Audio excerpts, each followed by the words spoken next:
તો મિત્રો માછલીની વકળામાં કોક ભરાઈ જાય છે અને અચાનક જ ડોહાઓ ખેંચવા માંડે છે. પછી ખેંચ કરતો હોય છે પણ આવતો નથી એટલે એની દીકરીઓ બોકા પાડે છે કે પપ્પા શું થયું? ત્યારે ડોહો કહે છે કે તમે મોટી માછલી આવી ગઈ છે એટલે તમે કોઈક બીજાને બોલાવી લાવો.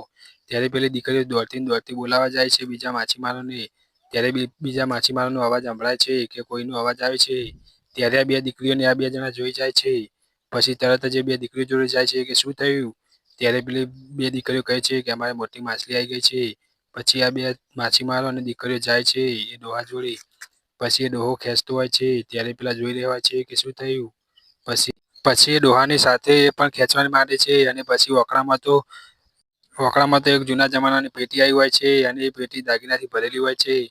એટલે પેલો કહે છે કે તમારે તો નસીબ જાગી ગયા. ત્યારે પેલો કહે છે કે આપણે કંઈ પણ કરીને આ ડોહાને ફોલાવવો પડશે અને પછી પાકીટ આપીને એ ડોહાને ફોલાવી દે છે અને જૂના જમાનાની પેટી હોય છે.